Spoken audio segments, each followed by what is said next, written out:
Good morning everyone. कैसे हैं आप सब? उम्मीद करती हूँ आप लोग अच्छे होंगे। जैसा कि आप लोग स्क्रीन पे देख पा रहे हैं, आज हम पढ़ेंगे वन शॉट रिवीजन। ये आपका सीबीएसई के लिए रहने वाला है, ठीक है, क्लास 12 का सीबीएसई के लिए। क्योंकि देखिए, असल में आपकी जो बुक है गुलिस्तान अदब, ठीक है, ये आपका एमपी बोर्ड में, झारखंड बोर्ड में, सब जगह ये गुलिस्तान अदब ही चलती है। सीबीएसई बोर्ड में भी यही चलती है। अब बस मसला ये है कि कुछ जगह पे ऐसा है कि भाई आपके सारे चैप्टर्स आ रहे हैं, कुछ जगह पे कुछ चैप्टर्स कटे हुए हैं, है ना। तो अकॉर्डिंग टू जो आपकी सिलेबस होता है उसके बिहाफ पर अगर हम बात करें तो यहाँ हम बात करेंगे सिर्फ सीबीएसई की, क्योंकि सीबीएसई में अच्छे खासे चैप्टर्स आपके कटे हुए हैं, ठीक है। तो यहाँ पे मेरे ख़्याल में मुझे ऐसा लगता है कि आपकी टोटल 3 वीडियोस बनेंगी, क्योंकि बहुत लंबा सिलेबस है गुलिस्तान अदब का। एक में हम टोटल शायद नस्र की बात करेंगे, एक में हम नज़्म की बात करेंगे और एक में हम ख़याबान उर्दू की बात करेंगे। तो इस तरह से 3 वीडियोस आपके लिए शेयर की जाएंगी और इंशाल्लाह आज शाम तक आपको सारी मिल जाएंगी। इसके अलावा हम 16 तारीख़ में, क्योंकि 17 में आप लोगों का पेपर है, 17 मार्च में, तो हम लोग 16 तारीख़ में रात में लाइव डाउट क्लास में मिलेंगे, ठीक है। और ना मैंने पोल दे दिया है, आप लोग उसमें चेक करिएगा कि टाइम आप लोगों के लिए क्या सूटेबल रहता है, ठीक है। जो टाइमिंग आप लोग को लगेगा कि मैम ये ठीक है, हम फिर उसी टाइम में लाइव क्लास लेंगे। तो वो मैंने पोल दिया है, उस पर एक बार आप लोग जवाब दे दीजिएगा। जिस हिसाब से हमारा परसेंटेज बनेगा जवाब का, हम उसी हिसाब से फिर क्लास के टाइमिंग रखेंगे, ठीक है, शेड्यूल कर देंगे क्लास को। तो चलिए शुरू करते हैं। इसमें आज हम मेरे ख्याल में पहला पार्ट है, इसे देखते हैं कि क्या है इसमें। चलिए शुरू करते हैं फिर।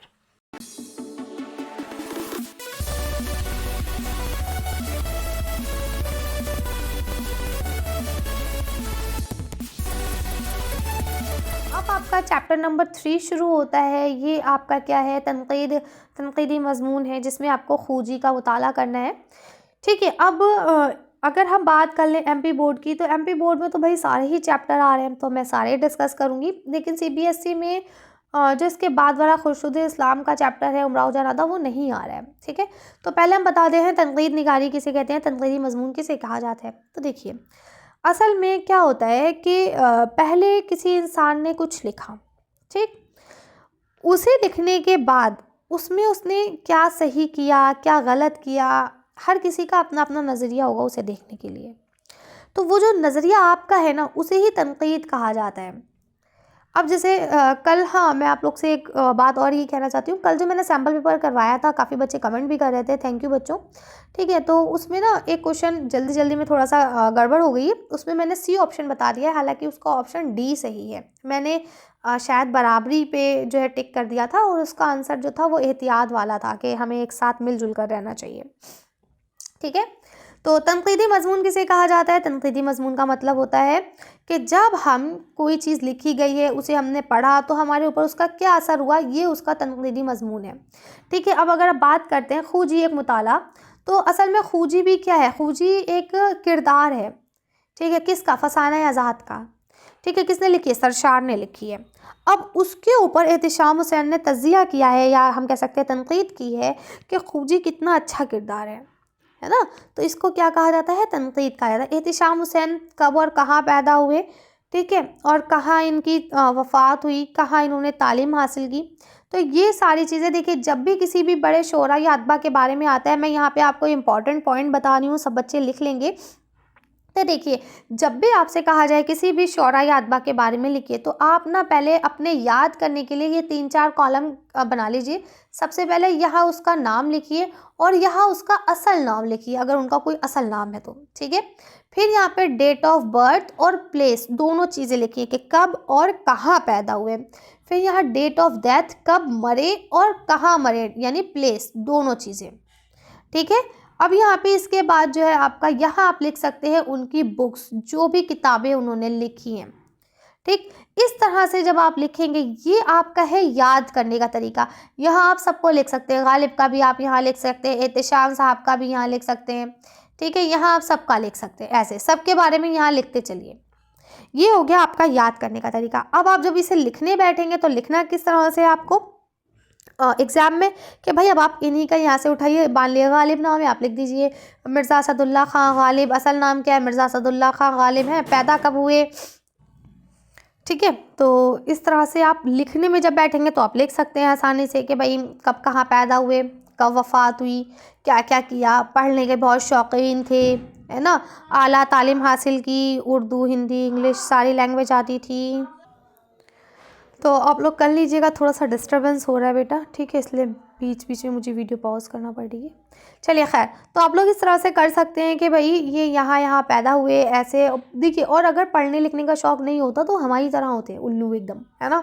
वो क्या है, वो पढ़ने लिखने का शौक़ था उन्हें, शुरू से ज़हीन थे, आला तालीम उन्होंने हासिल की, घर में पढ़ाई का माहौल था, इसीलिए तो वो इतने बड़े शायर और अदीब बने। ठीक। और फिर उन्होंने क्या क्या लिखा, जैसे साहिल और समंदर उन्होंने लिखा, उर्दू की कहानी उन्होंने लिखा। ठीक है। तो ये जो भी चीज़ें उन्होंने लिखी हैं, इसके अलावा अगर उन्हें कुछ ही किसी अवार्ड से नवाजा गया तो वो आप लिख सकते हैं। ये सब इनकी किताबें हैं। ठीक है। अब यहाँ देखिए लिखा हुआ है कि ये जो एतबार नज़र यहाँ आपको दिया जा रहा है, ये एतबार नज़र से माखूज है। ठीक है। जो सरशार की जो आपका नावल है फसाना आज़ाद, उसके एक किरदार से लिया गया है। ठीक। चलिए आ जाइए। अब इसमें आपको पता है कि भाई खूजी के बारे में बताया गया है कि कितना हाजिर जवाब है, कितना जिंदा दिल आदमी है। ठीक। अब यहाँ पहला सवाल लिखा है, खूजी का हुलिया बयान कीजिए। तो कैसा हुलिया था वो आपको पता है, छोटे से कद का था, है ना, कोता गर्दन थी, यानी उसकी गर्दन भी छोटी थी, है ना, कम पेशानी थी। अब लिखा है, खूजी को मगरूर साबित करने के लिए क्या दलीलें पेश की गई हैं कि वो बहुत ज़्यादा मगरूर था, अपने आप में गुरूर रखता था। ठीक है। तो देखिए वो एहसास बरतरी उसके अंदर था, यानी हम सबसे ज़्यादा हैं। ठीक है। और वो जैसे अब मुझसे कोई मेरा नाम पूछे, मैं निदा बोल के चली जाऊँ आगे, है ना, हाँ निदा नाम है मेरा, ठीक। लेकिन नहीं, वो अपना नाम सिर्फ खूजी नहीं बताता था, वो अपना पूरा नाम डिटेल के साथ बताता था। ठीक है। और हार जाने के बाद भी हार नहीं मानता था, ज़रा ज़रा सी बात पे करौली निकाल लेता था। करौली क्या मतलब होती है, वो छोटा सा चाकू होता है, उसे निकाल लेता था कि हम तुम्हें मार देंगे। ठीक है। तो ये चीज़ें जो है ना, ये इससे पता चलती हैं कि क्या था क्या नहीं था। अगला सवाल लिखा है, खूजी के जज्बा वफ़ादारी के बारे में मुसन्निफ़ की क्या राय थी। तो आपको पता है कि वो बहुत ज़्यादा एक मतलब अच्छा दोस्त था, आज़ाद को कभी अकेला नहीं छोड़ता था, है ना, आज़ाद के लिए कुछ भी करने को तैयार रहता था। ठीक है। तो वफ़ादारी उसके अंदर कूट कूट के भरी थी। नमक ख्वार जो है, मतलब जिसका नमक खाया है उसका ही दम भरता था, ये सारी चीज़ें उसके अंदर थी। यहाँ आंसर आपको लिखा हुआ दिख रहा है। ठीक है। अब लिखा है, खूजी और आज़ाद के किरदारों में क्या मुताबिकत थी। ठीक है। तो आज़ाद यानी दोनों में क्या चीज़ें थीं। तो लिखते हैं, खूजी आज़ाद जो थे वो आलिम फाजिल थे, तो खूजी जो थी वो अपने जो इल्मियत था उसका इजहार करता था। वो आज़ाद के साथ फैज़ी की गज़लों के अशार पढ़ता था। ठीक है। मियाँ आज़ाद बहादुर थे, तो खूजी भी अपनी बुज़दिली को क्या करता था, जो उसके अंदर थी उसको छुपाने की कोशिश करता था, और बात बात पे क्या करता था, करौली निकाल लेता था। आपको पता है जो बादल गरजते हैं वो कभी भी बरसते नहीं हैं। ठीक है। ये कुछ अहम सवालात हैं जो आपसे पूछे जा सकते हैं, तो अब इन्हें पढ़ लीजिएगा। ये थोड़ा सा मैं स्क्रॉल कर रही हूँ, ठीक है, आसानी से आप देख लीजिएगा, इसमें भी खूजी के बारे में बताया गया है। अब नेक्स्ट टॉपिक आपका आ जाता है मुख्तसर अफसाना, जिसमें आपके टोटल 5 अफसाने आपको पढ़ने हैं, है ना। बलवंत सिंह का लम्हे पढ़ना है, फोटोग्राफर पढ़ना है, कुतुलैन हैदर का पढ़ना है, इकबाल मजीद का सुकून की नींद। ठीक है। तो अब हम क्या करते हैं, फटाफट से सारे अफसानों को देखते हैं। पहले देखते हैं मुख्तसर अफसाना क्या होता है। देखिए 10th क्लास का कल पेपर हुआ है, तो उसमें भी उनसे पूछा गया है कि मुख्तसर अफसाना क्या है, इसकी तारीफ़ बयान कीजिए। तो 2-3 चीज़ें हमेशा याद रखिएगा, अफसाने की प्रॉपर तारीफ़ कोई बयान नहीं कर पाया है। अलग अलग लोगों ने ये कहा है कि अफसाना वो है जो ज़िंदगी के करीब हो, अफसाना वो है जिसमें वहदत तासुर हो, यानी एक ही असर को छोड़ के जाए। ठीक है। अफसाना वो है जो ज़िंदगी के करीब हो, अफसाना वो है जो एक ही नशिस्त में पढ़ा जाए, नशिस्त मतलब बैठक, यानी एक बार बैठे हो और पढ़ के चले आए। अफसाना वो है जो मुख्तसर हो, इख्तिसार उसकी खूबी है ना। मुख्तसर मतलब क्या, छोटा, इख्तिसार मतलब क्या, छोटा। ठीक है। और ये इसमें किरदार, क्योंकि छोटा होगा तो किरदारों की तादाद भी कम होगी। ठीक। तो इस तरह से ये अफसाना है। देखिए आपको पता है सबसे पहले दास्तान थी, दास्तान के बाद जब लोगों के पास वक्त की किल्लत आई तो उन्होंने नावल को ईजाद किया, ये थोड़ा छोटा होती है दास्तान से।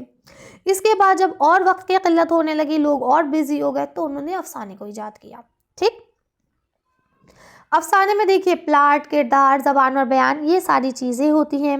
फ़िज़ा और माहौल, नुक्ताए आगाज़, है ना, नुक्ताए उरूज, ठीक है, अंजाम, ये सब होता है। और देखिए वैसे तो अफ़साना निगारी के लिए अलग-अलग लोगों ने अफ़साने लिखे, लेकिन उर्दू में बाकायदा अफ़साना निगार प्रेमचंद को ही तस्लीम किया जाता है। सज्जाद ज़हीर ने सज्जाद हैदर यलदरम या ये लोग जो है, इन लोग ने भी किया। सज्जाद ज़हीर ने अंगारे भी लिखे, लेकिन वो खूबी नहीं आई जो प्रेमचंद में है, ठीक है। इसलिए कहा जाता है कि पहला अफ़सान जो है अफ़साना निगार वो प्रेमचंद को ही माना जाता है। बाकी बहुत सारे लोगों ने लिखे हैं, आप उनके नाम लिख सकते हैं। बलवंत सिंह की बात करें तो देखिए यहाँ लिखा है 86 में पैदा, 1920 में पैदा हुआ, 1986 में उनका इंतकाल हो गया था, ठीक है। गुजरांवाला जो आपका पंजाब में है वहाँ पैदा हुए थे, ठीक। इसके बाद आप देख सकते हैं कि कैसे कैसे इन्होंने लिखना शुरू किया, क्या क्या रिसाले लिखे। वही वाली बात, पढ़ने का शौक बचपन से था, ये सारी चीज़ें आप दिमाग में रख लीजिए। और अब इनकी देखिए, आप अगर देखेंगे ना तो पूरे पैराग्राफ में कुछ और आपको मिलने वाला ही नहीं है। कब और कहाँ पैदा हुआ ये लिखा होता है, थोड़ा बहुत उनका बारे में लिख दिया जाता है कि ऐसे थे, पढ़ने में इतने काबिल थे, इतना लिखने की आपको ज़रूरत होती नहीं है। ये सभी काबिल हैं, सभी ने पढ़ाई लिखाई में दिलचस्पी दिखाई है, तभी वो इतने आला मुकाम तक पहुँचे हैं, ठीक है। पढ़ाई के चोर होते तो इतने आला मुकाम तक नहीं पहुँच पाते, ठीक। तो ये चीज़ें आप लिख सकते हैं। इम्पॉर्टेंट चीज़ है कि उन्होंने कौन कौन सी किताबें लिखी हैं, ठीक है, कहाँ कहाँ लिखी हैं, क्योंकि अब अगर हम डिटेल में एक एक चीज़ को पढ़ेंगे तो बहुत मुश्किल होगी। और वैसे बेटा मैंने ना काफ़ी चीज़ें अपलोड कर दी हैं, आप लोग बेवजह शोर मचाना शुरू कर देते हैं। इसके अच्छे खासे चैप्टर्स अपलोड है आंसर्स के साथ, एक्सप्लेनेशन के साथ, और आप सब तो मिलके एक बार जो शोर शुरू करते हैं ना तो बस अल्लाह ही खैर करे। चलिए, अब इसमें आपका जो अफ़साना है बलवंत सिंह का लम्हे, तो यहाँ पूछा गया है कि इस अफ़साने का उन्वान लम्हे ही क्यों रखा गया, ठीक है। तो इसका इसलिए रखा गया है लम्हे कि इसमें जो हीरो है, हीरो के बस के सफ़र का मुख्तसर वाक़या बयान किया गया है ना। और उस एक लम्हे में ही उस औरत को देखकर उसे दिलचस्पी आती है उस औरत में, और देखता है वो कितनी खूबसूरत है, और फिर वो बाकी चीज़ें भी देखता है ना, कि किस तरह से उसका बच्चा है और किस तरह से वो परेशान है या जो भी है, वो सारी बातें वो उसमें एक लम्हे में ही हो जाती हैं। तो इसलिए इस अफ़साने का नाम लम्हे रखा गया है। अगला सवाल देखिए, लिखा है बस के मुसाफिरों के बारे में अफ़साना निगार ने जो तफसील पेश की है उसे बयान कीजिए। तो बस के जो आपके बाकी लोग थे, मुसाफिर जो लोग थे, वो बस ऐसे बैठाया कि एक सुकून में बैठे हुए थे, है ना। दूर दूर बैठे थे, कोई एक दूसरे से बात नहीं कर रहा था, ठीक है, या धीरे धीरे बातें कर रहे थे। लड़कियां औरतें भी बैठी हुई थी, ठीक है, सब लोग बैठे हुए थे।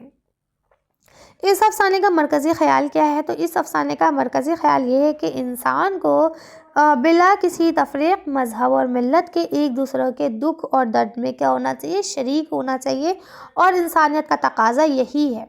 हम ये ना देखें कि तुम ये अमीर हो, तुम गरीब हो, तुम ऊँचे हो, तुम नीचे हो, हमें ये सब देखे बिना ही एक दूसरे की मदद करनी चाहिए। अगर हमें लगता है कि किसी को हमारी ज़रूरत है तो उस वक्त हमें उसके साथ खड़े होना चाहिए, ठीक है।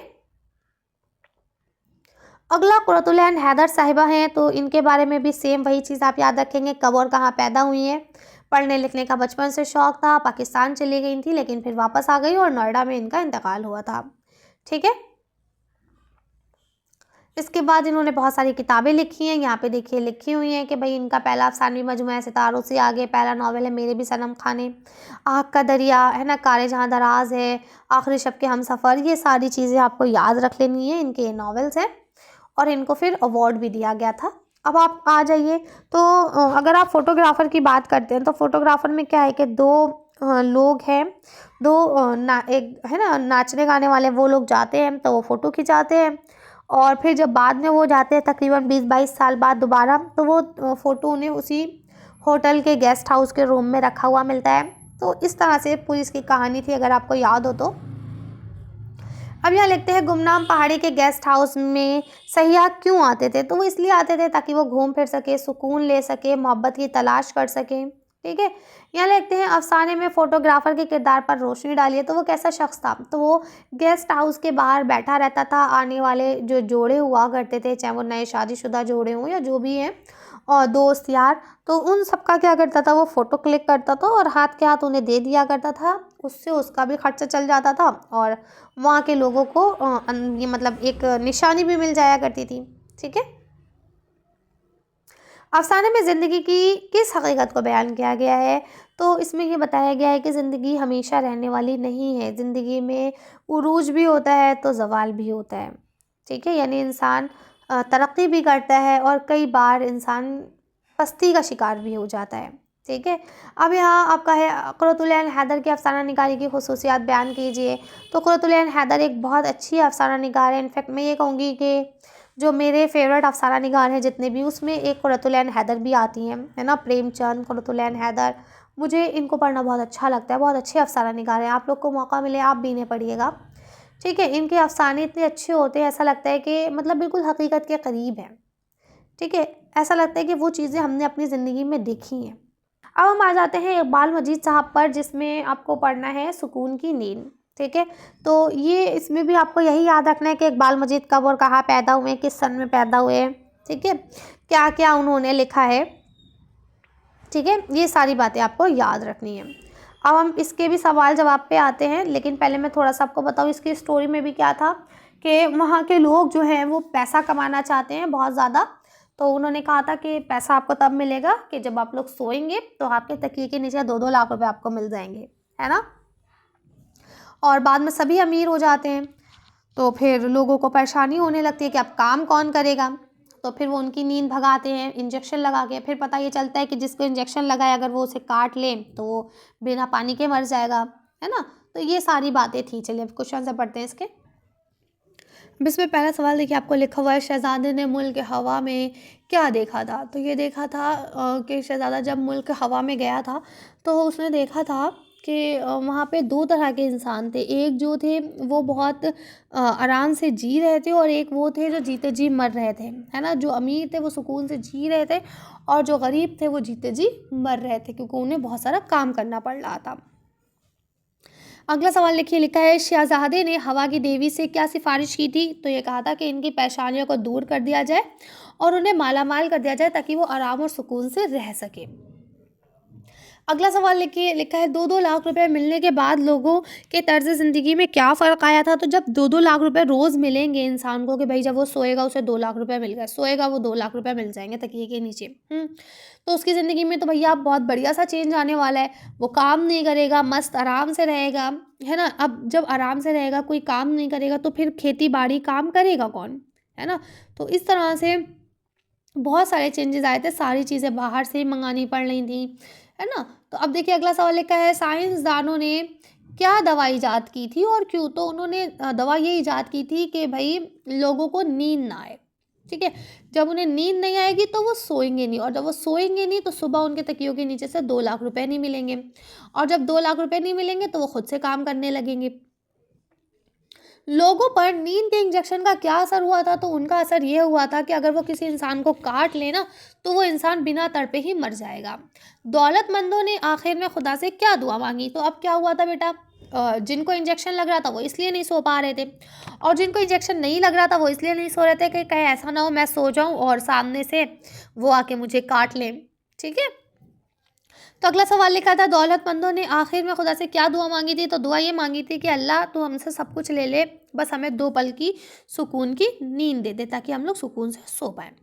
अब नेक्स्ट आपके टॉपिक शुरू हो जाते हैं यादें। यादें जो है सज्जाद ज़हीर का है जिसमें से हमें एक टॉपिक पढ़ना है रोशनाई का, ठीक है? यादें किसे कहते हैं? तो बेटा देखिए दरअसल जब हम कहीं जाते हैं, आते हैं तो जिस तरह से सफ़रनामा या रिपोर्ट हम तैयार करते हैं ना, उसी तरह से यादें भी होती हैं। यादें भी एक डायरी की तरह ही होती हैं कि हम कुछ चीज़ डायरी में लिखें, ठीक है? कुछ एक छोटा-सा वाक़या जो हमारे साथ बीता, उसे ही हम लिख लेते हैं, उसे ही यादें कहा जाता है। अब सज्जाद ज़हीर साहब जो है, इनके बारे में भी सेम आपको ऐसे ही याद करना है, कब और कहाँ पैदा हुए थे। अब आप में से कुछ बच्चे कहेंगे कि मैम हमें इम्पोर्टेंट बता दीजिए। तो देखिए मिर्ज़ा गालिब इसमें इम्पोर्टेंट है, जो आपसे पूछे जा सकते हैं। एहतिशाम हुसैन इम्पोर्टेंट है। इसके बाद क़ुर्रतुल ऐन हैदर इम्पोर्टेंट है, सज्जाद ज़हीर भी इम्पोर्टेंट है और अख्तरुल इमान भी इम्पोर्टेंट है, ठीक है? कृष्ण चंद, कन्हैया लाल कपूर और आपके ख्वाजा हसन निज़ामी, हर फील्ड में एक-एक इंसान है और वो अपने फील्ड में इम्पॉर्टेंट है। तो सबसे अच्छी बात यही है कि आप लोग क्या कीजिएगा, या तो नज़्म के सारे याद कर लीजिएगा या नस्र के, और याद करने के लिए भी मैंने आपको बहुत अच्छी सी ट्रिक बता दी है। मुझे नहीं लगता इसमें कोई प्रॉब्लम होने वाली है, ठीक है?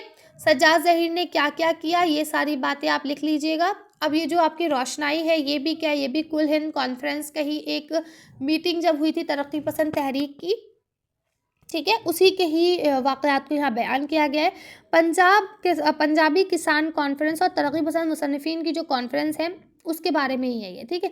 कहाँ मुनक़िद हुई थी, तो ये कहाँ हुई थी, अमृतसर के जलियांवाला बाग में हुई थी। जंग आज़ादी की तारीख़ में जलियांवाला बाग की क्या अहमियत है, तो आपको पता है यहाँ पे किस तरह से जनरल डायर ने अंधाधुंध गोलियाँ चलवा दी थी और कितने बेगुनाह हिंदुस्तानियों को शहीद कर दिया था, है ना। अगला सवाल, सज्जाद ज़हीर ने अल्लामा इकबाल को किन ख़ास बातों की तरफ तवज्जो दिलाने की कोशिश की थी, तो उन्होंने कहा था कि भाई तरक्की पसंद तहरीक और सोशलिज़म जो चल रहा था उसकी तरफ, ठीक है। आगे आ जाइए, अल्लामा इकबाल ने सज्जाद ज़हीर की बातों का क्या जवाब दिया था, तो उन्होंने कहा था कि मुमकिन है सोशलिज़म को समझने में मुझसे गलती हुई हो, बात यह है कि मैंने इसके मुतालिक काफ़ी पढ़ा नहीं है, ठीक है, इसलिए मेरा नुक्ता नज़र हो सकता है आपसे अलग हो। अगला सवाल देखिए, यहाँ लिखा है कॉन्फ्रेंस में शामिल शायरों और अदीबों के नामों की फहरिस्त बनाइए, ठीक है। तो उस कॉन्फ्रेंस में कौन कौन शामिल था, आपके फैज़ अहमद फैज़ साहब थे, है ना, डॉक्टर अशरफ थे, मोइनुद्दीन तासीर थे, है ना, चिराग साहब थे, और बहुत सारे लोग जो यहाँ आपको नाम दिए गए, इतने लोग शामिल थे, जिसमें आप सज्जाद ज़हीर का नाम इम्पोर्टेंट रखेंगे। रघुपति चौड़ा जो थे उनका नाम भी आपको, चोपड़ा, उनका नाम भी सबसे ऊपर रखना है, ठीक है। और फैज़ अहमद फैज़ और डॉक्टर अशरफ, इनका नाम भी। अब ये रोशनाई से रिलेटेड एक क्वेश्चन ऐसे ही है जो आपसे पूछा जा सकता है, तो इसलिए मैं इसे स्क्रॉल कर रही हूँ, आप पढ़ लीजिएगा। अब अगला टॉपिक आपका आप बीती आता है। आप बीती का मतलब होता है जैसे आप बायोग्राफी लिखते हैं, ठीक है, उसे सवाने कहते हैं। इसी तरह से आप ऑटोबायोग्राफी लिखते हैं, ऑटोबायोग्राफी को आप बीती कहते हैं, यानी इसे हम खुद नविश्त भी कह सकते हैं, यानी वो चीज़, यानी अपनी ज़िंदगी के बारे में अपने आप लिखना, ठीक है। यानी अब अगर मैं अपने बारे में लिखूं कि मैं कब और कहाँ पैदा हुई, है ना, मैंने किस तरह से पढ़ाई करी, है ना, कौन कौन से मैंने मेडल्स जीते, कहाँ कहाँ किस किस कॉलेज और किस किस यूनिवर्सिटी से मैंने पढ़ाई की है, किस तरह से मैंने अपना यूट्यूब चैनल बनाया, किस तरह से आप लोग ने इसमें इतना प्यार दिया, है ना, किस तरह से आप लोग इसे पसंद करते हैं, रिक्वेस्ट करते हैं, और फिर मैं आप लोग की रिक्वेस्ट पे वीडियोस बनाती हूँ, है ना, हमारा एक अलग बॉन्डिंग है। तो ये सारी चीज़ें, या अब फ्यूचर में जो भी मेरे साथ होने वाला है, भाई कहीं ना कहीं इसको मैं और अच्छा आगे लेके जाऊंगी। जैसे अब मैंने परसों लाइव क्लास पहली बार ली है, तो ये सारे एक्सपीरियंस मैं लिखूं, और अभी तो कुछ खास एज नहीं है, लेकिन जब मैं बूढ़ी हो जाऊं तब तक मैं अपनी सारी ज़िंदगी के अहवाल लिखूं। हालांकि जो खुद नविश्त होती है ना, ये बुढ़ापे में ही लोग जर्नली लिखते हैं, क्योंकि उस वक्त उन्हें पता होता है सारी ज़िंदगी का हाल, कि उन्होंने कब क्या कैसे किया, ठीक है। तो खुद नविश्त अपने आप लिखी जाने वाली एक किताब होती है, जिसमें हम अपनी पैदाइश से लेके ऑलमोस्ट वफात तक सारी बातें लिख देते हैं, ठीक है। अब हम अख्तरुल ईमान के बारे में बात करते हैं। थोड़ा सा बेटा मुझे लग रहा है ब्लर हो गया है ना, चलिए कोई नहीं, आपकी किताब भी होगा, एडजस्ट कर लीजिएगा। तो अख्तरुल ईमान कब और कहाँ पैदा हुए थे, है ना, क्या क्या उन्होंने किया, इस आबाद खराबे में उनकी खुद नविश्त है, तो ये सारी चीज़ें आपको पता होनी चाहिए। या फिर से आ गया खुद नविश से आप बीती की तारीफ बयान कीजिए, तो मैंने क्या बताया, इसमें इंसान अपनी ज़िंदगी के हाल और अहवाल खुद बयान करता है, ठीक है। अख्तरुल ईमान किसी एक तरह की तालीम पर क्यों ना जम सके, तो क्या वजह थी उनकी किसी एक तालीम पर ना जमे रहने की। देखिए आप बहुत सिंपल से इसका जवाब लिख सकते हैं कि भाई उनके वालिद जो थे वो खाना बदोश थे, कभी कहीं कभी कहीं, ठीक है। इस वजह से इधर उधर हर बार जाने की वजह से, कभी कहीं जा रहे हैं कभी कहीं जा रहे हैं, इसीलिए उनकी पढ़ाई भी मुकम्मल नहीं हो पाई थी। अगला सवाल देखिए, लिखा है अपने गांव हेगड़ी की क्या क्या चीज़ें उन्हें याद आती थी, तो वो यहाँ पे आप देख लीजिएगा, ठीक है। इसके बाद देखिए लिखते हैं, अख्तरुल ईमान अपने वालिद के साथ जगाधरी पहुँचे तो वहाँ क्या मंज़र था, तो आप देख लीजिएगा कि क्या मंज़र था, किस तरह से शहर के मतलब वो नदी के किनारे बना हुआ शहर था, है ना, कैसे सड़कें छोटी छोटी थी, और किस तरह से वो जाके मस्जिद में रुके थे, एक रात गुजारी थी, ठीक है। तो ये सारी चीज़ें आप देख लीजिएगा। मदरसे में रहने वाले बच्ची लाली के साथ क्या वाक़या पेश आया था, तो उसे शेर वेर जंगल का कोई एक जानवर उठा के ले गया था, है ना, आई थिंक भेड़िया ले गया था, ठीक है। और उसे जाके क्या कर दिया था, मार पीट दिया, मतलब काट कूट के किनारे कर दिया था, खा पी गया था।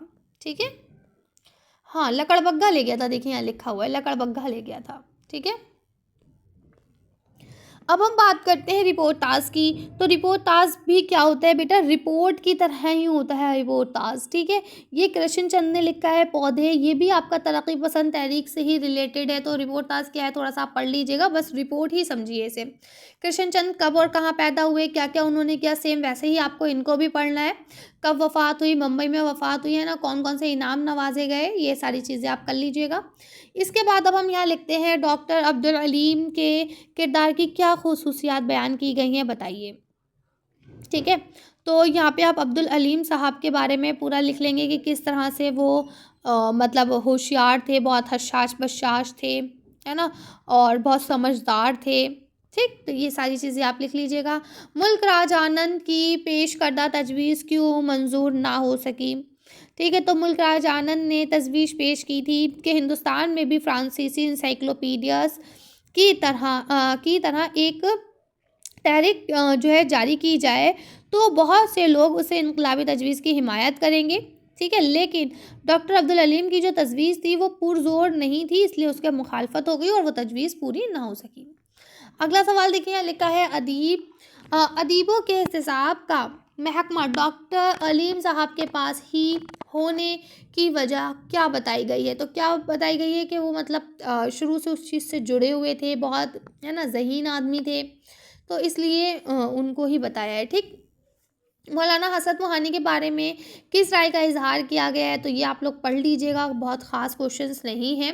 ठीक है, काजी अब्दुल गफ़्फ़ार जो है उनके किरदार की खसूसियत बयान कीजिए, तो आप ये पढ़ लीजिएगा। इस तरह के क्वेश्चन ना बहुत नहीं आते, एक ही आध क्वेश्चन आपसे पूछा जाता है। अच्छा, रिपोर्टाज क्या है, रिपोर्टाज क्या है, रिपोर्टाज की डेफिनेशन बताइए। किसी भी तरह का रिपोर्टाज से रिलेटेड क्वेश्चन है तो आप ये आंसर लिख सकते हैं, ये आंसर सफिशेंट रहेगा। अब हम बात करते हैं इंशाइया। इंशाइया इंशा से बना है, जिसका मतलब होता है छोटे छोटे, है ना, और अच्छे से मजमून लिखना, जिससे इंसान हंसी मजाक तो करे लेकिन कुछ देर बाद वो उस चीज़ की तरफ तवज्जो भी करे, सोचे भी ध्यान से कि क्या ये चीज़ ऐसी भी हो सकती है। ठीक है, हंसी मजाक में हम कह सकते हैं कि बहुत बड़ी बड़ी बातों को हंसी मजाक में कह जाना, ताकि सुनने वाला थोड़ी देर तो उससे हंसी मजाक करे, लेकिन फिर उसका जो जहन है ना वो सोचने पर मजबूर हो जाए कि ये चीज़ें भी समाज में है। ठीक है, ख्वाजा हसन निज़ामी एक बहुत अच्छे इंशाइया परदाज है। ठीक है, और इन्होंने ना बहुत सारे इंशाइया लिखे हैं, जैसे झींगर का जनाजा लिखा है ना, और दिया सलाई लिखा है, और आज जो आपको पढ़ना है उसका नाम है मच्छर। ठीक है, तो पहले ख्वाजा हसन निज़ामी के बारे में सेम आपको वैसे ही करना है, मैं आपको 100 मरतबा ये बात बता चुकी हूँ, फिर मैं यही बात बोलूँगी कि आप डेट, असल नाम और कब कहाँ पैदा हुए, कब कहाँ मरे और क्या क्या उन्होंने लिखा, ये याद कर लीजिए। इसके बाद बाकी कहानी बनाना हम सबको आता है। ठीक, चलिए आगे आ जाइए, देखेंगे यहाँ उनकी तसनीफ़ दी गई है कि क्या क्या उन्होंने लिखा। अब पहला सवाल लिखा है, मजमून निगार ने मच्छर का हुलिया किन अल्फाज में बयान किया है। तो सूरत तो देखो भला, ठीक है, देखो काला, है ना, बतना, लंबे लंबे पाँव, बेडौल चेहरा, है ना, ये इन्होंने इस तरह से बयान किया था। अगला सवाल देखिए, लिखा है इस सबक में इंसान को क्या नसीहतें की गई हैं, बताइए। तो इस सबक में इंसान को ये नसीहत की गई है कि मच्छर जैसे नन्हे परिंदे को हक़ीर और ज़लील नहीं समझना चाहिए। ठीक है, इसी मच्छर ने खुदाई का दावा करने वाले नमरूद का गुरूर तोड़ा था, याद है आपको।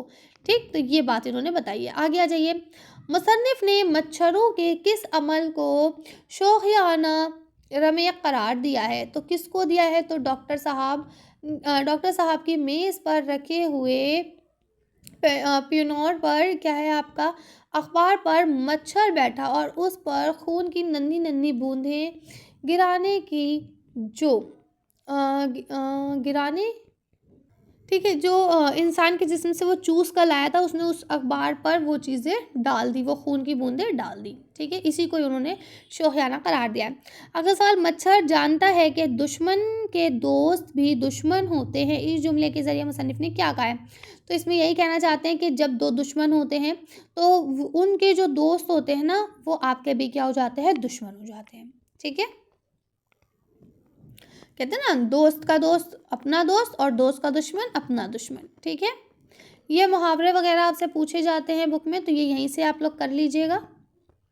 नेक्स्ट टॉपिक आपका शुरू हो जाता है तंज़ो-मज़ाह। देखिए अब आपकी वीडियो तकरीबन 45-40 मिनट की हो चुकी है, तो इसलिए अब 3 चैप्टर बचे, इसे हम यहीं फिनिश करेंगे। 3 चैप्टर्स के बाद फिर गज़ल वगैरह हिस्सा है, नस्र जो है, नज़्म जो है वो हम दूसरी वीडियो में पढ़ेंगे। ठीक है, तो अब तंज़ो-मज़ाह भी क्या है, इन शायरी ही की तरह एक चीज़ है, एक सिन्फ़ है। इसमें भी यही होता है कि आपको क्या करना है, सामने वाले पे तंज़ करना है, हँसना है, उसका मज़ाक बनाना है और समाज में फैली बुराइयों की तरफ ले जाना है। ठीक है, कि भाई देखो तुम इन बुराइयों की तरफ जा रहे हो, उसकी तरफ उसका दिमाग ले जाना है ताकि वो उन बुराइयों से दूर हो सके।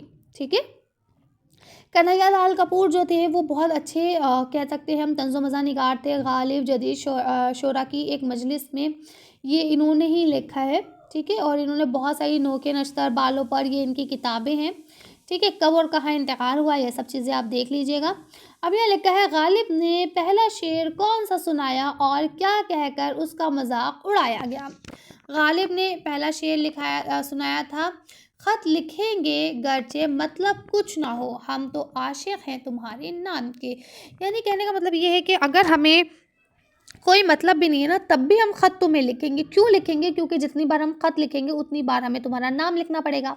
ठीक है, और हम असल में आशिक क्या हैं, तुम्हारे नाम के हैं। तो चाहे मतलब ना हो तब भी हम तुम्हें खत लिखेंगे, क्योंकि हमें तुम्हारे नाम को रिपीट करना है। ठीक है, तो लोगों ने उसका मजाक यही कह के बनाया था कि भाई अब आप नाम लिख कर इस तरह से कागज़ क्यों बर्बाद करेंगे, और इसी तरह से उन्होंने उसका मजाक बना दिया था। यहाँ पे असल बात यही है ना कि गालिब के ज़माने में जो शायरी हुआ करती थी उसकी बात ही अलग थी, और जो ये जदीद शोरा थे इनकी बात अलग थी। तो इसी चीज़ का उन्होंने यहाँ पे मजाक बनाया। नून मीम जो राशिद साहब थे की नज़्म पर मीरा जी ने क्या तबसरा किया, ये पूरा यहाँ पे टाइपिंग मिस्टेक है। नून मीम राशिद है और वो मीरा जी है, हीरा जी नहीं है। ठीक है, तो नून मीम राशिद की जो, और ये अरशद नहीं है, राशिद है। ठीक है, नून मीम राशिद की नज़्म पर मीरा जी ने ये तबसरा किया था कि ये नज़्म इस सदी की बेहतरीन नज़्म है, बल्कि कहूँगा कि इस तरह से देखा जाए तो इसमें अंगूठी भूत और दफ्तर तहजीब और तमद्दुन की मखलूस जो है सारी बातें आपको मिलती है। ठीक, आगे देखिए क्या लिखा है, डॉक्टर खालिस ने जदीद शोरा की जो खसूसियात हैं वो क्या बताई थी, तो वो रदीफ़ और काफ़िए से आज़ाद है ना, और वज़न बहर भी वो इतना ज़्यादा नहीं लेते हैं, तो इसलिए उनको कहा था कि ये वो है। आगे देखिए लिखा है, बिक्रमजीत वर्मा ने जो कलाम सुनाया उसका ताल्लुक़ किस फ़िल्म से था, तो बिक्रमजीत ने जो सुनाया है उसका ताल्लुक़ गीत से था। ठीक, अब आगे आ जाइए। नेक्स्ट आपका शुरू हो जाता है सफ़रनामा। सफ़रनामा होता है कि जब हम किसी सफ़र पे जाते हैं तो वहाँ की सारी चीज़ें कि रास्ते में क्या हुआ हमारे साथ, वहाँ हम पहुँचे, वहाँ हमने क्या देखा, है ना, तो वहाँ पे क्लाइमेट कैसा है ना, मतलब जो उसका मौसम है, वहाँ की जो ज़मीन की बनावट है ना, जिसे हम कह सकते हैं उसकी तहज़ीब, है ना, उसकी तमद्दुन, उसकी जोग्राफ़ियाई हालत कि उसकी जोग्राफ़ी कैसी है वहाँ की, है ना, ये सारी चीज़ें इसमें आती हैं। उर्दू का पहला सफ़रनामा जो है वो यूसुफ़ ख़ान कब्बल पोश, जिसे अजाइब फ़रांग के नाम से था, वो लिखा है उन्होंने। ठीक है, यहाँ जो हमें पढ़ना है वो रामलाल को पढ़ना है, तो रामलाल के लिए फिर से आपको वही सब करना है कि भाई कब कहाँ पैदा हुए। तो इसमें हम जो पढ़ेंगे वो ज़र्द पत्तों की बहार पढ़ेंगे। ठीक है, तो अब इसका जो पहला सवाल है लिखा है, अच्छे सफ़रनामे में क्या ख़ुसूसियत होती है, तो ये सारी चीज़ें कि उसमें हर बात को बयान किया जाता है। इंसान अपने सारे तजुर्बात, जो उसके मुशाहिदात, जो भी उसने महसूस किया है, हर चीज़ को वो वहाँ पे बयान करता है। रामलाल पाकिस्तान क्यों जाना चाहते थे, क्योंकि आपको पता है कि वो पाकिस्तान में ही पैदा हुए थे, लेकिन तक़सीम के वक्त वो हिंदुस्तान आ गए थे, इसलिए वो वहाँ जाना चाहते थे, वहाँ की चीज़ों को देखना चाहते थे। लाहौर पहुंचकर रामलाल ने किन मारूफ अदीबों से मिले वहाँ के, तो यहाँ देखिए सबके नाम लिखे हुए हैं, आप इनको याद कर लीजिएगा। मोहम्मद हसन अक्सरी से मिले, मोहम्मद अली सिद्दीकी से मिले, अहमद नदीम कासमी से मिले, राहत सईद से मिले, है ना, अतर रज़ा जैदी से मिले। ठीक है, तो यहाँ सबके नाम है। डॉक्टर आगा सहल से मिले, तो ये सब आप लिख लेंगे। अगला सवाल देखिए लिखा है, अपने माजी के बारे में रामलाल ने जो बातें लिखी हैं उन्हें अपने लफ्ज़ों में लिखिए, तो उन्होंने क्या क्या लिखा है आप देख लीजिएगा। ठीक है, अभी अब आपका आखिरी चैप्टर बचा है ठीक है। आखिरी इन द सेंस कि नस्र का ये आखिरी चैप्टर है जिसमें खाका कहते हैं जब हम किसी इंसान से मिलते हैं ना, तो उसकी एक मुलाकात का जो स्केच होता है कि जब मैं उसे मिली, जैसे अब आप लोग कहते हैं मैम फेस रिवील कीजिए, ठीक है। अब मैं अगर आपसे फेस रिवील करूँगी तो आप उस पर खाका लिख सकते हैं कि भाई मैं मैम को जानती तो बहुत पहले से थी, मैम की वीडियोस देखती थी, है ना, कमेंट के थ्रू मैम से बात भी हो जाया करती थी, मैम हमारे सवाल के जवाब देती थी, है ना, या मैम अच्छी थी या मैम बुरी थी। कुछ बच्चे कहते हैं मैम के अंदर बहुत एटीट्यूड है, हो सकता है हो एटीट्यूड, लेकिन मुझे ऐसा पर्सनली कभी नहीं लगा कि मेरे अंदर एटीट्यूड है, ठीक है, लेकिन बच्चे कमेंट करते हैं। खैर चलिए, अपनी अपनी सोच है, अपना अपना देखने का नज़रिया है ना। तो खाका भी एक अच्छा वो ही है जिसमें आप मेरी अच्छाई और बुराई दोनों बताएं, ठीक है। अगर बच्चे कहते हैं एटीट्यूड है तो उस चीज़ को भी आपको बताना है कि मुझे ऐसा लगता है मैम में बहुत एटीट्यूड है, ठीक है। तो खाके में क्या होता है कि आप ये सारी बातें लिखेंगे कि हम ऐसे ऐसे मैडम से मिले, ऐसे मैम हमसे मिली, है ना, हमने मैम से ऐसे बात की, ऐसे हम देखते थे, लेकिन आज मैम पहली बार लाइव आई हैं। मैम ने हमसे प्रॉमिस किया था कि जब उनके 100 के सब्सक्राइबर हो जाएंगे तो वो लाइव आएंगी, ठीक है, और हम मैम को देख पाए। मैम ऐसी थी, मैम का रंग ऐसा था, है ना, मैम ने इस तरह के कपड़े पहन रखे थे, मैम का बोलने का स्टाइल ऐसा था। अब क्योंकि अभी तो सिर्फ आप मेरी आवाज़ को सुन पा रहे हैं ना, है ना, अभी मैं किस तरह से बोल रही हूँ इसका अंदाज़ा आपको नहीं होगा। हो सकता है बच्चों को लगे मैम एटीट्यूड में बोल रही हूँ, और हो सकता है ये मेरी ज़बान ही हूँ, मतलब मैं ऐसे ही बोलती हूँ। आ रही है बात समझ में? तो वो चीज़ें आपको फेस एक्सप्रेशन से पता चलेंगी ना। फिर आप ये चीज़ें, ये जो हुलिया होता है कि मैम की आँखें ऐसी थीं, है ना, मैम के बाल ऐसे थे, तो ये सारी चीज़ें कि मैम का कद ऐसा था। अब चलिए कद तो आपको लाइव क्लास में क्या ही पता चलेगा, लेकिन फिर भी समझ रहे हैं? तो ये पूरा जो हुलिया है ना, इसको जो आपने एक मर्तबा की मुलाकात को लिखा, इसे ही हम खाका कहते हैं, ठीक है। और ये किसी बड़ी शख्सियत पर ही लिखा जाता है। जनरली जो स्टूडेंट्स होते हैं वो अपने उस्ताद पे लिखते हैं, कई बार उस्ताद अपने बच्चों पर भी लिखते हैं, ठीक है, अपने जानने वालों पर लिखा जाता है। तो यहाँ ये सारी चीज़ें लिखी है। अब अहमद जमाल पाशा ने जो ये खाका लिखा है कलीमुद्दीन अहमद पर लिखा है, ठीक है।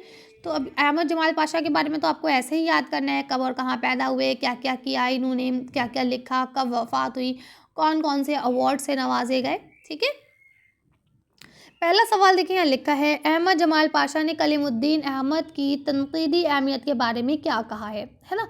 और हाँ, खाका जब आप लिखेंगे ना तो आप ये भी बता सकते हैं कि मैम के पढ़ाने का अंदाज़ कैसा है, मैम अच्छा पढ़ाती हैं, बुरा पढ़ाती हैं, है ना, अगर गलती करती है तो उसे एक्सेप्ट करती हैं या नहीं करती हैं, ये सारी बातें आपको लिखनी है। तो अब उन्होंने कलीमुद्दीन अहमद क्योंकि तनकीद निगार थे तो उनकी तनकीद निगारी पे लिखा है कि भाई वो कैसी तनकीद करते हैं, ठीक है।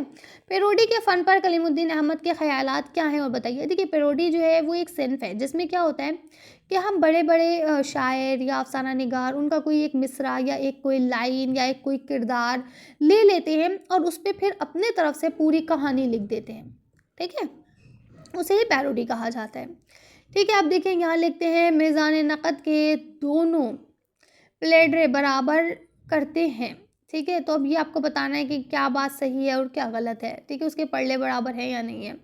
अगला सवाल, अहमद जमाल पाशा ने कलीमुद्दीन अहमद की ज़ाती लाइब्रेरी के बारे में कौन सी इत्तला दी है और क्यों, ठीक है। तो उन्होंने अपनी ज़ाती लाइब्रेरी बनाई थी, यानी बहुत अच्छी उन पे किताबें वगैरह रखी होंगी उन्होंने, तो उसके बारे में ये सारे आपके सवाल जवाब हैं, आप लोग कर सकते हैं, ठीक है।